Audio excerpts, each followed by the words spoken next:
건축구조 측면에서 시험 문제가 출제된다면요. 기본적인 그래서 아파트 여러분 나중에 리모델링 할 때 벽 허물지 말란 얘기예요. 수직이 오면 대부분 땅이 갈라져서 모든 건물이 그 안에 들어가면 무너져요. 이게 여러분 절판이에요. 즉 완벽하다는 얘기랑 마찬가지예요. 자, 그래서 여러분 이번 시간은 여기까지 하도록 하겠습니다.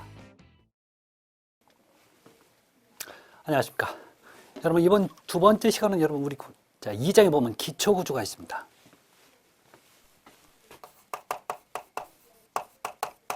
제2장 기초구조예요.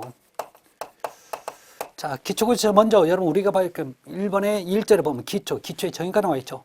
자, 그건 뭐 큰 의미는 없습니다. 결론은 건물의 기둥 하중을 안전하게 집안에 전달하는 지하 구조물을 기초로 한다. 뭔 소리인지 모르겠지만 이렇게 보시면 돼요. 이건 뭐냐고 물어보지는 않을 거니까요. 자, 그런데 여러분 두 번째 동결선 이런 표현 나옵니다. 동결선. 이걸 다른 말 동결심도라는 표현을 써서 하는데요. 자, 이게 뭐냐면 여러분 땅이 있어요. 자, 여러분 GL 이걸 그라운드 레벨 또는 그라운드 라인 해서 나오는데 약자입니다. 이걸 우리 흔히 지표면 또는 땅 위 이런 표현을 가지고 있어요. 자, 그런데 제가 기초를 해서 이렇게 만들었어요. 나중에 겨울철에 얼마나 오는지 알아봤어요. 그러면 이렇게 돼 있어. 그러면 여기서부터 여기까지를 여러분 동결선이라고 하는 거죠. 문제는 이렇게 기초는 동결선 안에 들어가 있으면 안 돼요. 자, 그래서 여러분 기초는 이렇게 들어가 있어야 돼요. 이렇게. 그래서 얘는 절대 이렇게 되면 나쁜 거고 얘가 좋은 거예요. 왜 그런지 이유를 설명할게요. 여러분 땅은 얼어요. 자, 얼면 여러분 굉장히 단단해집니다. 그럼 문제는 어느 게 중요한 게 아니라 시간이 지나면 이제 계절이 바뀌면 녹아지겠죠. 땅이 녹는다는 얘기는 여기가 물이 있어서 이제 질어진다는 얘기예요. 그러면 위에서 눌렀을 때 질어지면 그만큼 어때요? 땅이 버튼 힘이 작으니까 얘가 건물의 무게 때문에 주저앉을 거란 말이에요. 주저앉으면 건물이 어떻게 돼요? 이렇게 삐딱하게 되는 거죠. 그러면 건물 무너지겠네요. 그래서 절대 이런 얘기 나오죠. 자, 기초는 반드시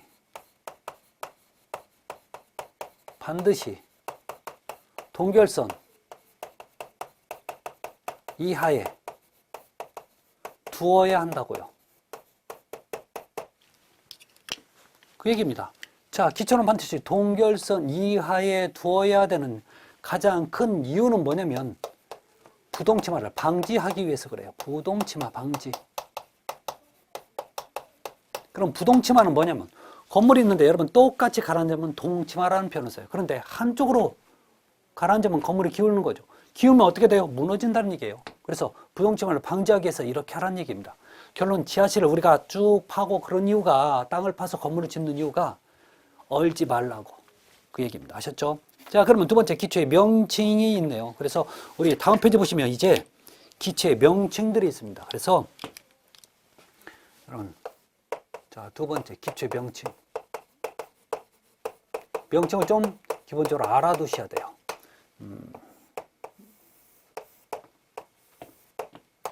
간단히 그리면 이렇게 그려져요.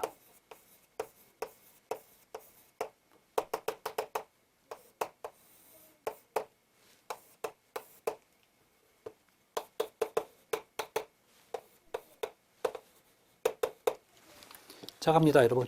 요게 뭐냐면 기둥이라고 하는 거죠. 이게 바로 기초판입니다. 이 부분 있죠? 이 부분이 우리가 흔히 미창 콘크리트라고 얘기합니다. 그럼 미창은 뭐의 미창이면 기초판의 미창이란 뜻이에요. 신발 미창 아시죠? 예, 바닥. 그걸 미창이라고 하죠. 그래서 미창 콘크리트인데 여러분 콘크리트를 제가 약자로 이렇게 쓸 겁니다. 아셨죠? 그러면 이거 콘크리트라고 읽으세요. 그런데 이 미창 콘크리트를 다른 말로 뭐냐면 버려버렸다는 개념으로 쓰는 거예요. 같은 얘기입니다. 다음에 이 부분이 잡석이에요. 자, 그러면 제가 하나를 더 좀 그려볼까요? 자, 이렇게 그릴 수가 있는데 이거 이게 바로 여러분 말뚝이 되는 거죠. 말뚝입니다. 우리가 흔히 이 전체를 기초라는 표현을 써요. 그런데 자, 어떤 규정을 보냐면 요걸 기준으로 해서 요 위를 기초라 하고 요 밑을 지정이라고 하죠. 그래서 시험 문제 한번 나왔던 게, 야, 기초와 지정을 구분하는 게 어디냐고 물어본 적이 있었어요. 그림으로 나왔었어요. 그래서 자, 말로 하면 기초판의 밑면, 다른 말로 밑창 콘크리트 윗면이 기초와 지정을 구분하는 거예요. 자, 그러면 기초는 모든 건물의 무게를 버텨주는 게 기초예요. 그런데 지정은 뭐냐면, 어차피 여러분 봐요. 기둥이 힘을 받아서 기초판에다가 힘을 줘요. 그러면 기초판이 넓은 이유가 뭐냐면 땅에 그만큼 가라앉지 말고 버티라고 하는 거예요. 그러면 땅은 안 가라앉고 버텨야 되는 거죠. 그러면 내 건물의 무게가 너무 무거우면 가라앉을 수도 있잖아요. 그러면 가라앉는다는 얘기는 건물이 주저앉을 수도 있다는 얘기는 마찬가지예요. 그러니까 뭐래요? 땅속에 뭔가를 다 집어넣는 일을 여러분 뭐예요? 지정. 즉 이런 얘기합니다. 지내력. 지내력이 무슨 뜻이냐면 땅지야. 땅의 버티는 힘을 크게 하기 위해서, 자, 또는 보강하기 위해서, 또는 증가시키기 위해서 쓴 게 바로 다 지정들이에요. 기본 개념입니다. 자, 그러면 지금부터 이런 개념이 있으면 알아두십시오.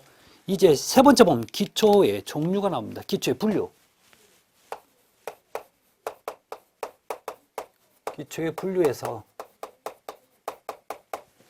자, 여러분 1번 기초판 형식에 따른 분류 나와 있죠. 기초판 형식에 따른 분류.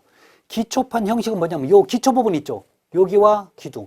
여기에 관련된 얘기만 할 겁니다. 그다음에 지정 형식에 따른 분류는 요 지정에 관련된 얘기예요. 그렇죠. 자, 이 땅 속에서 버티는 어떤 것들을 하나씩 끄집어내서 여러분 공부를 할 거예요. 자, 그러면 기초판 형식에 따른 분류를 자, 볼게요. 첫 번째. 자, 형식에 따른 분류, 요 네 가지 방식 잘 알아두십시오. 첫 번째, 독립기초예요.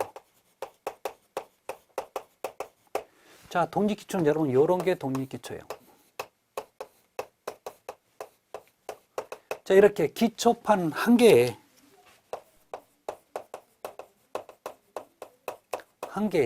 기둥이 딱 한 개예요. 기둥이 딱 한 개.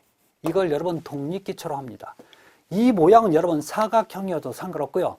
별 모양에도 상관없고 원형이어도 상관없어요. 아셨죠? 자, 두 번째. 복합기초입니다. 이 복합기초는 이런 개념이에요. 자, 이렇게 기초판이 한 개 있으면 기둥은요 최소 2개 이상이 돼요.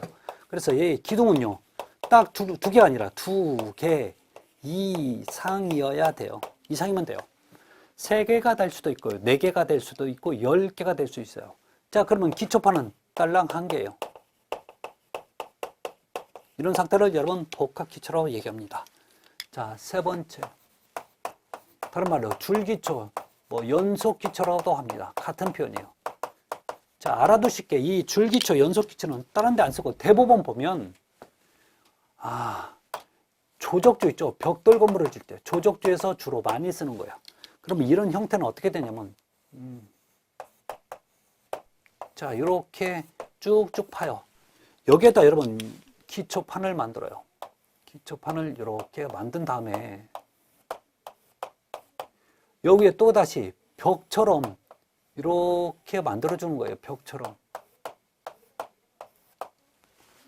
그 위에다가 뭐 하냐면 벽돌 같은 것처럼 벽돌처럼 이렇게 여기 벽돌을 쌓아요. 벽돌처럼이 아니라 벽돌을 쌓아요. 그러면 어떤 분 그러대요. 이거 바로 여기다 쌓지 왜 여기다 해요? 여러분 요게 철근 콘크리트인데 이렇게 해야 여러분 물이 잘 안 들어오는 거죠. 또 버틸 수 있는 거죠. 이게 바로 밑으로 들어가면 요 물 같은 게 왔다 갔다 할 수 있단 말이에요. 그래서 방지하기 위해서 또 자, 이렇게 하면 여러분 나중에 방수하기도 쉬워지는 거죠. 이렇게 하기 위해서 쓰는 게 바로 여러분 줄기초, 연속기초예요. 자, 네 번째. 온통기초. 이걸 다른 말로 영문으로 매트기초라고도 표현합니다. 온통이라는 얘기는 전부 다라는 뜻이에요. 자, 그래서 여러분 침대 매트리스에서 자, 매트리스가 차지하는 부분은 침대 전부 다가 되는 거죠. 그래서 전부 다라는 뜻입니다. 그러면 이 온통기초는 어떤 개념이냐면 건물이 여러분 혹시 이런 빌딩 건물이 있어요. 자, 빌딩 건물이 있으면 이 기초는요. 이 모양대로 자, 이렇게 해서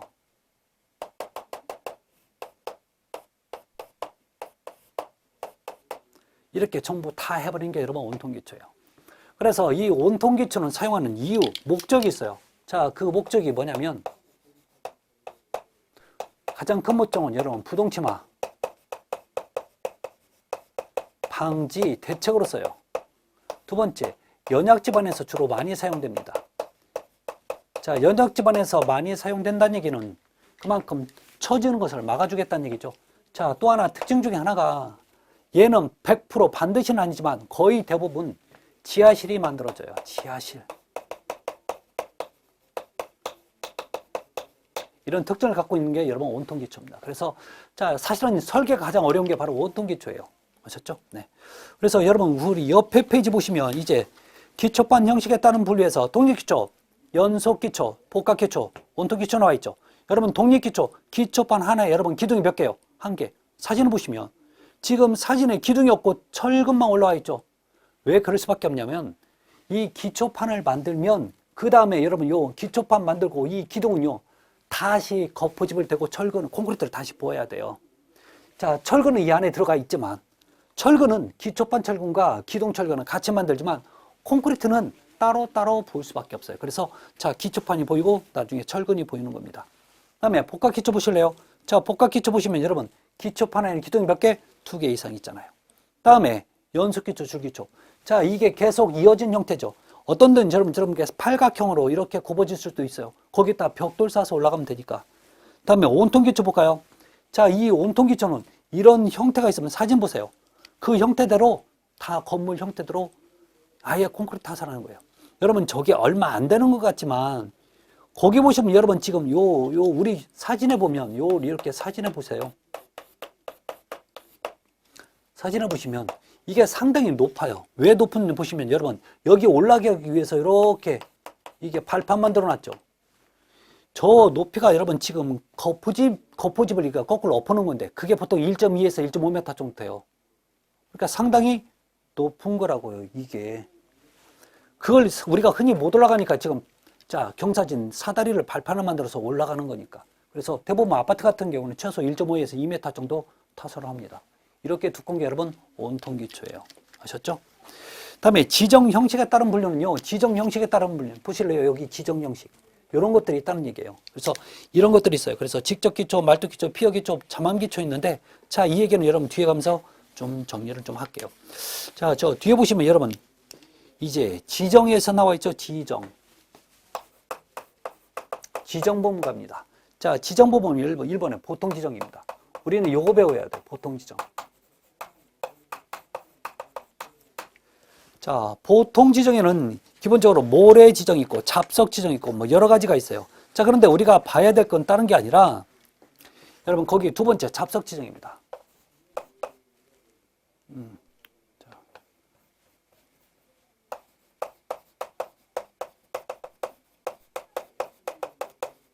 잡석 지정은 지금 여러분 지금 이 부분이에요. 잠깐 볼까요? 이 부분. 그래서 우리가 배워야 될 건 요 잡석 지정과 그 다음에 배워야 될 게 여러분 미안해요. 요 잡석 지정 요 부분이에요. 잡석 지정 여기. 그다음에 우리가 미창 콘크리트 요 버린 콘크리트 요 두 가지를 배워야 돼요. 먼저 요 잡석인데 이걸 지금 왜 이렇게 제가 그려놨잖아요. 이 부분을 얘기하는 겁니다. 잡석 지정. 자, 이 잡석 지정은 기본적으로 우리 나와 있는 얘기를 먼저 보도록 할게요. 첫 번째, 잡석의 크기죠. 자, 여러분 이 크기는 보통 100에서 250mm 또는 300mm에도 상관없어요. 얘는 자연스럽게 굴러다니는 걸 갖다가 그냥 주워다가 만드는 거니까. 자, 다음에 두 번째, 반드시 세워서 사용하고 한 단으로 깐다라고 나와 있죠. 자, 어떻게 해요? 반드시 세워서 깐대요.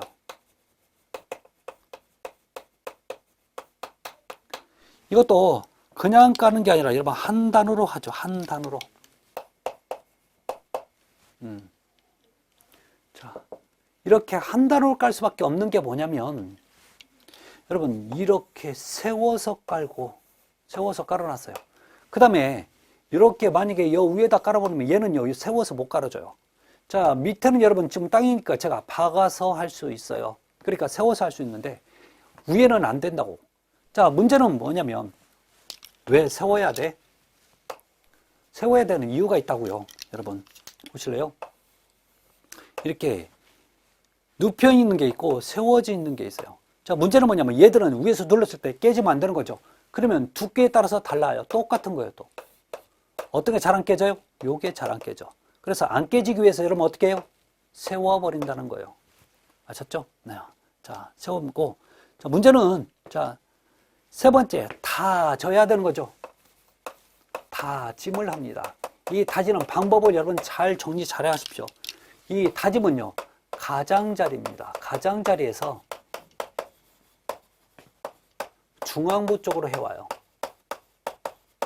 근데 이 가장자리라는 표현을 다른 말로 단부 또는 주변부 해도 다 똑같은 얘기가 돼요. 이게 무슨 얘기냐면 여러분 요게 기초 밑면이 있는데 요 부분이 여러분 이렇게 지금 잡석을 이렇게 돼 있어요. 다 이렇게 깔려 있다 칩시다. 이게 지금 다 여기 있는 거예요. 문제는 너 왜 가운데서부터 안 하고 너 왜 가장자리 여기서부터 이렇게 한 다음에 또 이렇게 간 다음에 이렇게 점차 너 가운데로 가야 돼 이 뜻이에요. 거꾸로 얘기할게요. 먼저 가운데서부터 가버리면 여러분 제가 요 잡석을 이렇게 박아요. 박으면 흙이 박음과 동시에 흙이 밀려갈 거란 말이에요. 이렇게 밀립니다. 밀리면 나중에 이 옆에 가면 여기 전부 다 뉘어지게 돼요. 이렇게 눕혀질 수밖에 없어요. 눕혀지면 여러분 쉽게 어때요? 깨지는 거죠. 그렇잖아요. 그러니까 먼저 가장자리를 이렇게 먼저 박아놓고 있어버리면 나중에 얘가 이게 흙이 밀리려고 해도 얘가 박아져 있는 상태니까 울타리 역할을 해주는 거랑 마찬가지예요. 그래서 자 점차 가운데로 들어와도 얘가 세워져 있는 거죠. 밀리지 않고. 이게 좋다는 얘기죠. 그래서 잘 보세요. 가장자리에서 어느 쪽으로 한다고요? 중앙부 쪽으로. 여러분 나중에 보면 이게 거꾸로 되는 것도 있어요. 자, 그러면 설치 목적 이완된 집안을 가지고 집안 배수. 여러분 요게 있다니까 물이 잘 빠지는 거죠. 약간의 콘크리트. 요거 때문에 콘크리트도 좀 절약도 된다는 거죠. 자, 그러면 다섯 번째 사춘자 관령은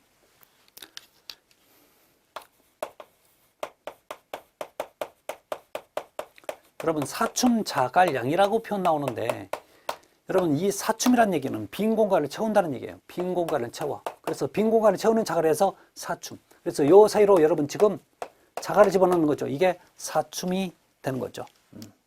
그래서 이게 여러분 확인만 하시면 되고 다음에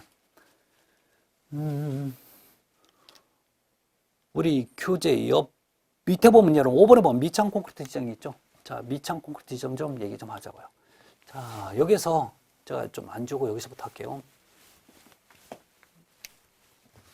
밑창 콘크리트 지점 지금 요 얘기를 할 겁니다. 그래서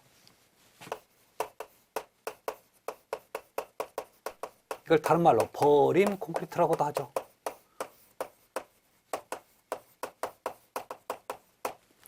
자, 요 부분입니다. 이 부분. 지금 제가 빗금 치고 있는 부분, 요 부분이 지금 밑창 콘크리트예요. 자, 우리 교재에 있는 거 보시면, 자, 얘는 기본적으로 어느 정도 두께냐면 보통 100에서부터 한, 미안해요. 50에서부터 100mm 정도의 두께를 가지고 있어요. 근데 현장에서는 이것보다 더 많이 탓을 합니다. 자, 나중에 보면 아무런 조건이 없으면, 표기가 없으면요, 60mm를 기준으로 한다고 시방서상에 나와 있습니다. 자, 두 번째. 자, 얘는요, 섞어야 돼요. 콘크리트니까 뭐뭐 섞어요? 시멘트, 모래, 자갈을 섞습니다. 그래서 시멘트 1대, 자, 모래 3, 자갈은, 그 다음에 6개. 그러니까 시멘트 한 삽에 모래 3삽, 자갈은 6삽이라는 뜻이죠. 이렇게 배합을 하는데 문제는 얘는 이렇게 배합하고 나면 최소 기준 강도가 있습니다. 그 기준 강도는 15메가파스칼 이상을 강도를 가지고 있어야 돼요. 최소 어느 정도 강도는 유지가 되어야 된다는 얘기입니다. 자, 그러면 너 이거 왜 하냐? 그 설치 목적이 있죠. 우리 교재법과 여러분 1번에 뭐 먹매김이 나와요. 먹매긴다는 얘기는 옆 사람한테 그냥 먹을 준다는 게 먹으라고 주는 게 아니라 여러분 혹시 먹통이라고 아시나요? 먹통. 자, 이렇게 생겨가지고 이렇게 바퀴가 달렸어. 그럼 여기에다가 스펀지에다가 먹을 갖다 부어요. 그 다음에 이 줄을 잡아당기면 실에 먹이 묻어서 나옵니다. 그래서 야, 너 꽉 잡고 있어. 나 꽉 잡을게 해서 어때요? 탁 튕기면 가장 정확한 일직선이 그어지는 거죠. 자, 문제는 이건 땅에도 되고요. 다 돼요. 그런데 너 왜 콘크리트 위에다 요걸 해야 돼? 라고 하는 이유는요. 여러분, 콘크리트예요. 뭐기 한번 묻잖아요. 물론 다른 데도 마찬가지입니다. 비가 와도 안 지워져요. 자, 먹매금 하는 이유는요. 여러분, 기준선을 만들기 위해서 그래요. 근데 흙은 나중에 지워지는 거죠. 이러니까 뭐가 필요해요? 콘크리트가 필요하다는 얘기죠. 두 번째, 바깥방수의 바탕면 확보. 바깥방수의 바탕면을 확보한다는 얘기는 나중에 보시면 바깥방수가 있어요. 그래서 방수를 어디에 하냐면 여기에 해야 돼, 여기에. 왜 여기에다 해야 되냐고요? 밑에는 지금 구멍이 숭숭숭 뚫려 있는 자갈인데 거기다 할 수는 없잖아요. 그 다음에 잡석의 유동성 방지. 자, 얘가 콘크리트가 이제 잡석 요 사이로 들어가니까 이 잡석이 못 움직여 꽉 잡아주는 역할을 합니다. 그 얘기 하고 있죠. 네 번째, 거푸집 및 절근 배관 공사 여기. 자, 지금부터 여러분 콘크리트를 깔면 지금부터는 흙이 아니에요. 그러면 내가 비가 와도 눈이 와도 질퍽거리지 않는 거죠. 그럼 작업하기가 굉장히 쉬워진다는 뜻이 되는 거죠. 이래서 자, 그 목적이 만들어집니다. 자, 그다음에 여러분 말뚝 지정이 나오는데 말뚝 지정에 관련된 얘기를 좀 하도록 할게요. 말뚝 지정입니다.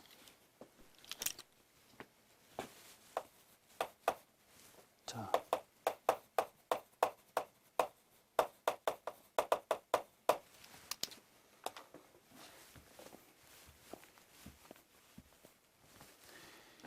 여러분 이 말뚝 지정은 기본적인 말뚝이 있어요. 자, 우리 교재 보면 마찰 말뚝, 그 다음에 지지 말뚝 이렇게 나와 있죠.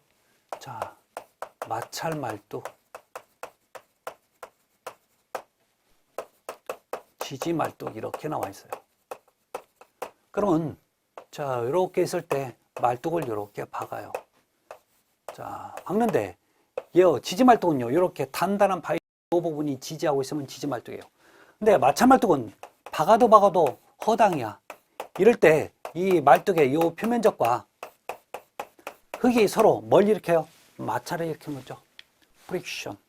그래서 이거 하는 말뚝이에요. 자, 버텨줍니다. 근데 모양이 조금 달라요. 원형이 아닙니다. 자, 그래서 우리 교재처럼 마찰 말뚝 기어형 나와 있죠. 그런 말뚝을 해줘요. 그러면 표면적이 넓어지니까 마찰이 커지는 거죠. 둘 중에 어떤 게 여러분 좋냐 물으면 무조건 마찰 말뚝이 좋아요. 이론상 아셨죠? 자, 두 번째, 재료상 분류가 나옵니다. 재료상 분류. 그래서 나무 말뚝, 기성 콘크리트 말뚝, 제자리 콘크리트 말뚝, 강제 말뚝이 나오는데 여러분 그 옆에 보면 말뚝 간의 최소 지지력과 자, 여러분 그 표가 나와 있죠. 표에서 말뚝 간의 최소 지지력, 최소 간격과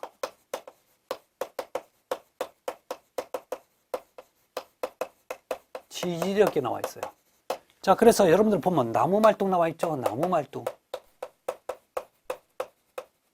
그 다음에 기성 콘크리트. 그 다음에 강제 말뚝.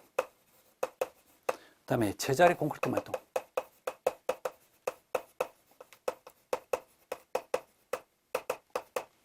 자, 여기서 봐야 될 건 여러분, 자, 최소 간격이에요. 최소 간격. 자, 여기서 봐야 될 게 여러분, D라는 표현 나오면 말뚝의 지름입니다. 말뚝 지름이에요. 자, 나무 말뚝은 여러분 기본적으로 박는 게 2.5D 이상, 말뚝 지름의 2.5D 이상 또는 자, 600mm 이상, 요 둘 중에 큰 값으로 하게끔 돼 있어요. 자, 기성 콘크리트 말뚝도 말뚝 지름의 2.5D 이상 또는요 750mm 이상 중 큰 값입니다. 자, 강제 말뚝입니다. 강제 말뚝은 특이하게 2배 이상 또는요 자 750mm 이상 중 큰 값으로 하고 제자리 콘크리트 말뚝입니다. 제자리 콘크리트 말뚝도 2.0D 이상이에요. 자, 그렇지만 조건 하나가 지름에다가 1000mm를 더한 값 이상으로 하라고 나와요. 둘 중에 큰 값으로 하는 게 말뚝을 박는 최소 간격이 됩니다. 자, 이 얘기를 여러분 좀 정리하시고 다음에 자, 그 밑에 보면 여러분 집안의 조사에 관련된 얘기가 나와요. 집안의 조사입니다.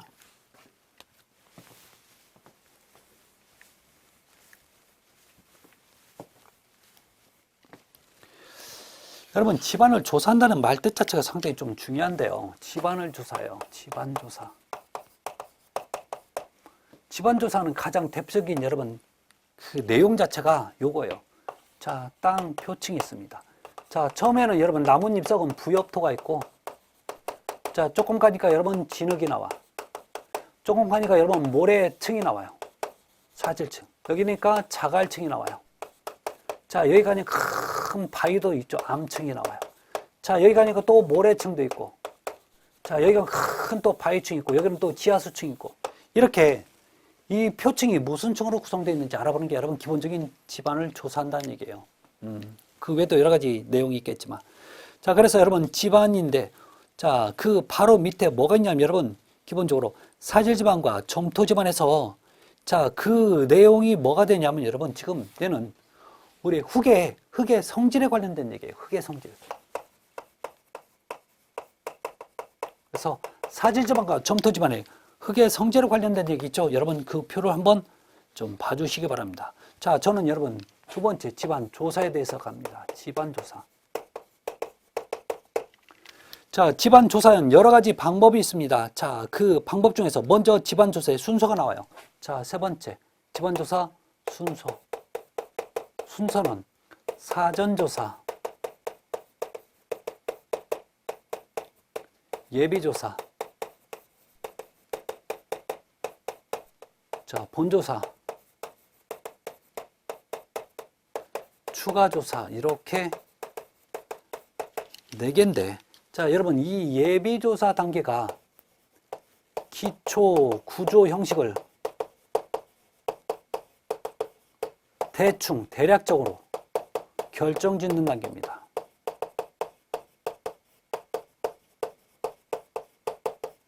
단계가 예비조사 단계예요. 즉, 이게 무슨 얘기하고 똑같냐면, 아, 내가 무슨 기초로 써야 될지 여기에서 여러분 결정을 한다는 얘기입니다. 그래서 이 내용만 확인을 하시기 바랍니다.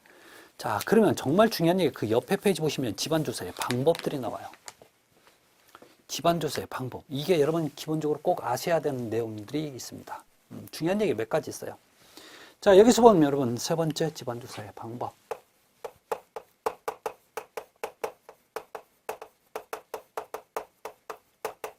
자, 방법에서 우리가 봐야 될 게 첫 번째 시험 파기 있죠? 뭐 크게는 중요치 않아요. 짚어보기도 마찬가지고요. 중요한 게 여러분 세 번째 보링이에요. 보링. 자, 그래서 여러분 보링 이렇게 쓴 거죠. 이 보링이라는 표현을 찾아보면 구멍을 뚫다, 즉 천공하다라는 표현을 나와요. 땅에 구멍을 뚫어요.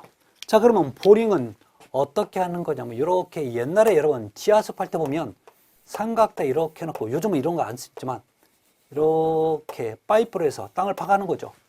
그래서 이 엔진을 달아갖고 이거 막 돌아갑니다. 처음에는 황토물도 나오고 나중에는요 막 맑은 물이 나와요.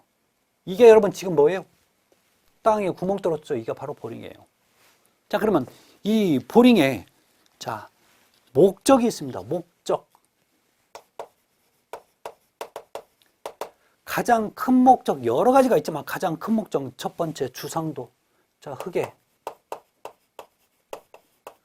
주상도를 작성하기 위해서.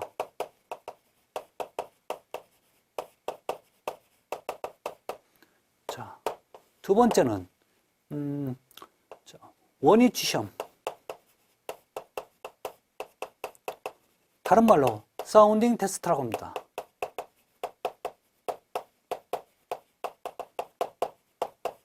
이것을 하기 위해서.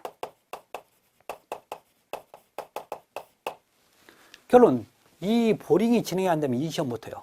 자, 그러면 주상도 한번 보실래요? 이 그림을 이렇게 토층의 상태를 그리기가 바로 여러분 주상도예요. 저 그림 그릴 수 있냐고요? 여러분 파다 보면 무슨 땅 나오니까 확인할 수 있다고요. 아셨죠? 자, 이게 여러분 원위치 시험. 다음에 주상도고요. 그 다음에 두 번째 원위치 시험, 이런 걸 할 수 있다는 얘기죠. 그 외에도 여러분 시료 채취,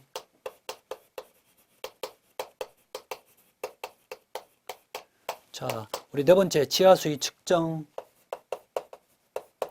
지하수위 측정이라는 게 지하수층이 얼마만큼 깊이에 있는지 확인한다는 얘기죠. 자, 다섯 번째 토질 조사. 이런 목적으로 쓰는 게 보링입니다. 자, 그럼 이 보링은요 또 종류가 있습니다. 종류가 좀 다양하게 있어요. 자, 기본적으로. 그래서 우리 교재는 뭐 충격식, 그다음에 수세식, 이렇게 회전식이 있는데 여기서 여러분 봐야 될 게 이 회전식이에요. 이 회전식이 가장 정확해요. 너 이렇게 왜 가장 정확하냐고 물으면 다른 거 없어요. 나중에 얘가요, 요 안에 흙이 그대로 있어요. 그래서 흐트러지지 않고 그대로 쏙 동그랗게 나중에 뺄 수 있어요. 그래서 자, 이런 표현 씁니다. 흐트러뜨리지 않는 시료를 한문으로 뭐라고 표현하냐면 불교란 시료라고 얘기합니다. 불교란 시료. 채취가 가능해서 이렇게 하는 거죠. 자, 그러면 지금 보링을 하고 있는 도중이에요. 자, 보링을 하고 있는 도중인데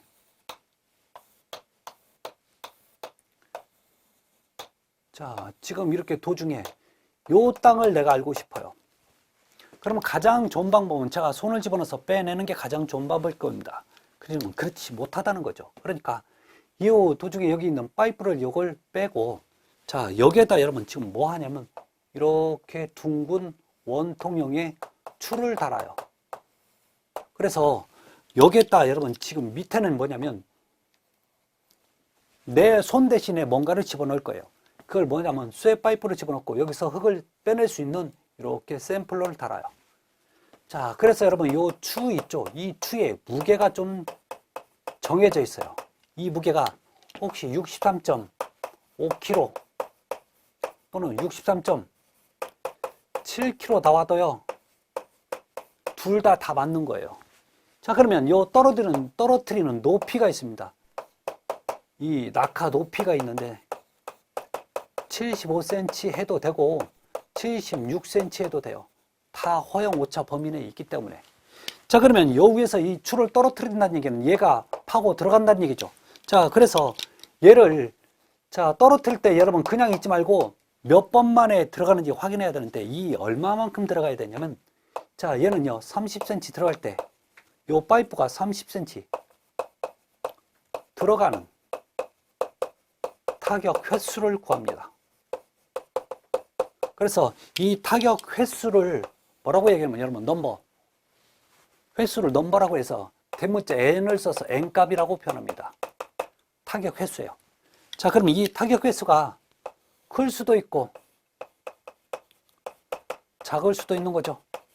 결론은 크다는 얘기는 보실래요?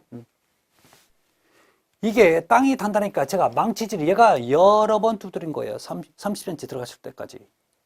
그러니까 기본적으로 자, 이 타격 횟수가 크다는 얘기는 이 땅이 아주 단단하다는 얘기죠. 그래서 경질 지반이 됩니다. 그다음에 작다는 얘기는 연질 지반이 돼요. 연약 지반이 됩니다. 그렇지만 얘는요, 최대 두드리는 그 횟수는 50번을 넘어설 수 없어요. 50번 넘었으면 안 해도 돼. 매우 단단한 땅이니까. 그래서 그렇게 정리를 하시면 돼요. 자, 문제는 이 시험법에 이름이 있어요. 이 시험법의 이름이 표준관입시험이에요.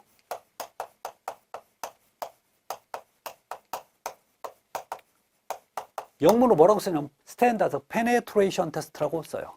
자, 그러면 이 표준관입시험 뭐 하는 시험이냐고 물어보면 사질 집안의 밀도를 측정하는 시험이에요.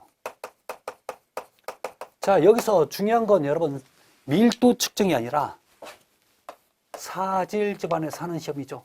한 가지만 여쭤볼게요. 지금 뭐 하는 도중에 하는 거예요? 보링을 하는 도중이에요. 그러면 구멍 누가 뚫어놨어요? 요 보링이 구멍을 뚫어놨어요. 아셨죠? 자, 그러면 이건 지금 분명히 사질 집안에 하는 집안조사법, 이 이름을 표준관입시험이라고 얘기합니다. 그러면 사질 집안에 썼다는 얘기는 점토 집안에 쓰는 시험도 있다는 얘기네요. 그래요, 맞습니다. 그래서 자, 점토 집안에 하는 시험이 뭐냐면 베인 테스트예요. 자, 그래서 베인 테스트 개념은 이런 겁니다. 자, 이렇게 보링을 지금 하고 있어요. 그래서 요 보링하는 도중에 이 땅이 점토일 것 같으면요, 점토 땅일 것 같으면 빨리 이런 십자 형태의 베인을 집어넣어요. 그래서 여기 집어넣고 여기를 어때요? 돌려보는 거예요. 그래서 얼마나 잘 돌아가는지 그 회전수를 측정합니다. 자, 이게 여러분 베인 테스트예요. 따라서 이 베인 테스트는 점토 집안의 점착력을 측정하는 시험이에요.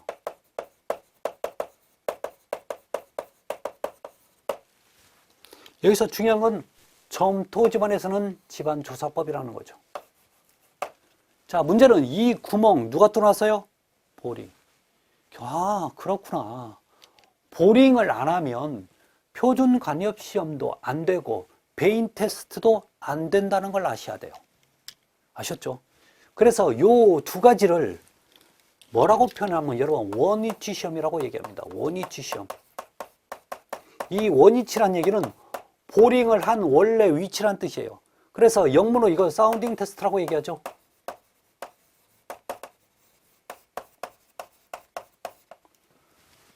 자, 그러면 이 사운딩 테스트, 즉 원위치 시험, 보링을 한 원래 위치에서 하는 시험 두 가지였죠. 표준관입 시험과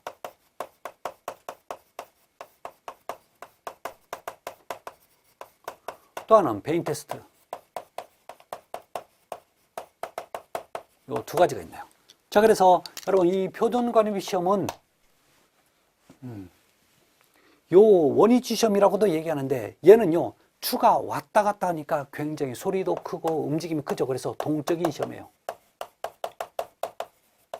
이 베인 테스트가 여러분 정적인 시험이라고 얘기합니다. 그래서 여기까지 여러분 정리 좀 부탁을 좀 드릴게요. 그래서 자, 우리 교재는 이런 얘기들이 지금 쭉쭉쭉쭉 나와 있죠. 네. 그래서 이런 얘기들을 여러분 정리를 좀 잘 좀 부탁을 좀 드리도록 하겠습니다. 자, 그래서 여러분 이번 시간은 여기까지 하고 다음 시간에 이어서 하도록 하겠습니다. 여러분 수고하셨습니다. 감사합니다.